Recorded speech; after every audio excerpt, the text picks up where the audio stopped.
Good evening, family. It's your buddy, the 14th Prime, and tonight we got some thoughts. Okay, this is for the old fans, new fans, and everyone alike. So with the new T Spark live stream coming February 13th, right? So I'm going over what all they plan on showing, and again, like I said, it's going to be two. One is going to be Friday, and then the other one will be Saturday. But wait, if you look at it, it says T Spark Zone Core date Saturday and Sunday. Check the official website for visitor times and other details. But the point is that they said they plan on introducing a variety of new T Spark information, Transformers, Zoids, and Diaclone, which all kind of, you know what I mean? So now I got to thinking, like, it's a lot of people out there that really don't know what Diaclone is or what Diaclone was, you know what I mean? Or a lot of people that just think that that was just a little person that came with your Ultra Magnus or your toys back then. Let me explain to you, and I'll explain where we're going. Where we're going is, what if they decide to take it back to the Diaclone roots? Because look at Missing Link, Ultra Magnus in particular. Who's he come with? His Diaclone partner. Now, Diaclone Partners was like the little humanoid, little human that went along. Here, I'll just read it to you. Diaclone was one of the two Takara Tomy toy lines, the other one being Micro Change, from which the earliest generation Transformers toys came from. My fault, correction. Generation 1 Transformers toys came from. The line began as a thinly sketched space-age Starship Troopers riff with heroic human pilots of the Diaclone Force and invading forces of the insectoid Warder.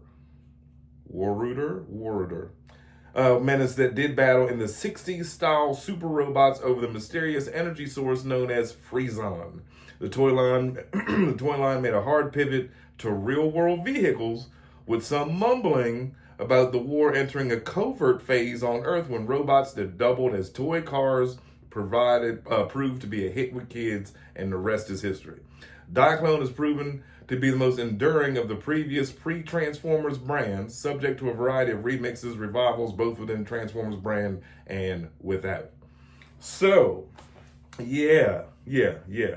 And then, they had so many of Transformers basically, got the whole line, as time went on. But like in 1984, 1985, the Autobot cars, 1984, the Decepticon planes, the Dinobots, the Constructicons, Insecticons, Train Bots, Omnibots, Power Dashers, Jump Starters, Blitzwing, 84 Prime, 86 Magnus, all came from Diaclone.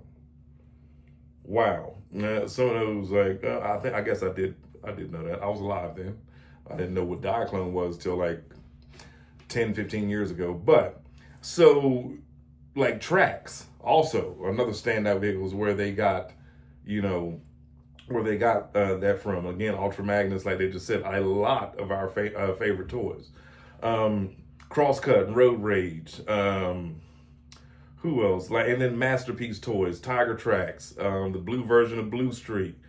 And wow, there's a lot to unpack when it comes to Diaclone. But the point is with them showing off new stuff. Could you imagine a Diaclone Unicron? Just saying. Could you imagine? Or like a Diaclone, Primus. Or and look at the T-Spark toys, like the T-Spark Predaking and the T-Spark, just all of the toys that they've made so far. That would be insane. Would y'all be up for it? To go to it, would y'all do would y'all start buying, I should say, a pre-Transformers toy? Would you buy Optimus again because he came in his original Diaclone box with a human partner? I mean, because I saw the Ultra Magnus is, it's taken off. A lot of people love it, or are in love with it. The fact that if you played with Transformers in 84 through 86 or whatever, a good bit, I'm looking at a picture now. His name was Battle Convoy. But yeah, look at that. Those toys that us old people, started off with, we owe it to them. We really owe it to them. But with that being said, that's what I'm saying. Would y'all be in for new Diaclone toys? Or what if they made them in a modern version and not just Missing Link? Would you be there for them? Or you know what I mean? Like I know a lot of people that would be.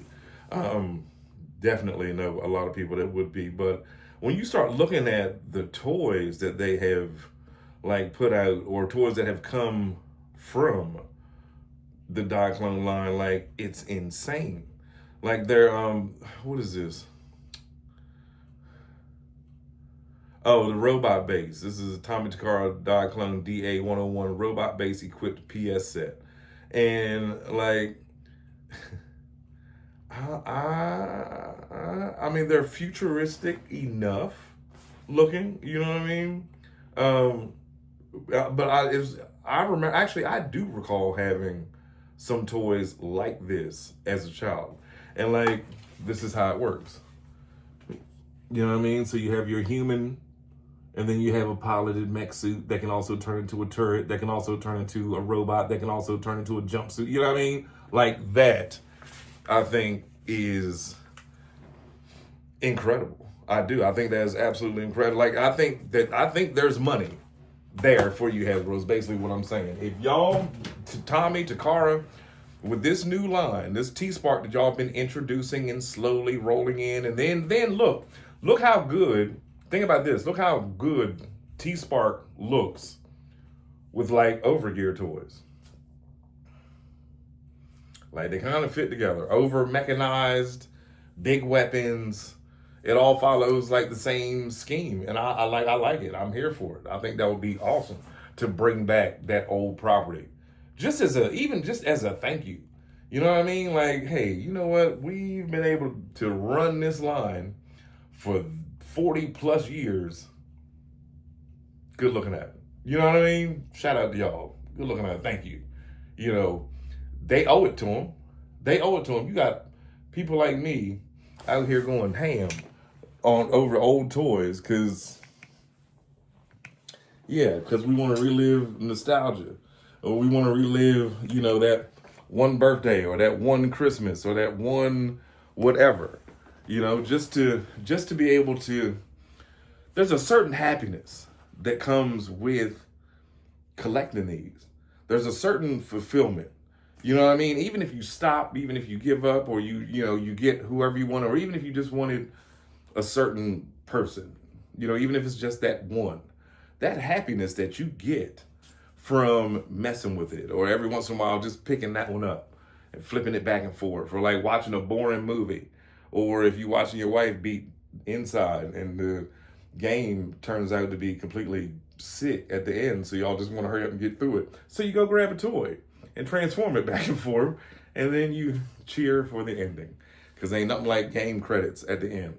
So, but anyway, ladies and gentlemen, let me know down in the comments, would y'all be in for some Diaclone? Would you buy some Diaclone? Do you think that they should take it back to their roots and like start picking up some of those old concepts? Now, mind you, we know how Hasbro goes. If you paid attention to the live stream last week, oh, don't forget we should have another one of those this week. But if you paid attention to it, and they were talking about Nexus getting his limbs, you know, next year, and then they were talking about doing something else, and he was like, oh yeah, that's on for 2028. You could tell he was dead serious. He was dead serious. Like, they're already thinking of 2028 and 2029, so whatever they hear of now, or they're thinking of now, we're not going to see it until 2030. 2029, 2030. You know what I mean? Unless they've got it cooked up already, which, you know, G1 will never end. Especially when they continuously make a better version of the one that came out you look at it, it's like every 6 years. Every 6 to 7 years, you get a newer version of, or a better version, because again, like Earthrise Optimus was the official Optimus until 86 came out. And then people still complained about, oh, well, the backpack wasn't exactly how it should be. So guess what? 6 years from now, we'll get another one. And that backpack will be gone. They'll be figured out how to do it. And that one will also be $139.99. And as for like the big guy or big guys, I think that if it's a HasLab, I think that they, like, from just various interviews and things that they've talked about or whatever, I think the shelf life of a HasLab to them is 8 to 10 years. So 2019, 21, 2, 3, 4, it's 26, 7, 8, 29. So at the least, before I see them doing the big guy again, it would be 2029. Because, well, yeah, it didn't come out till 2019. Yes, 2019.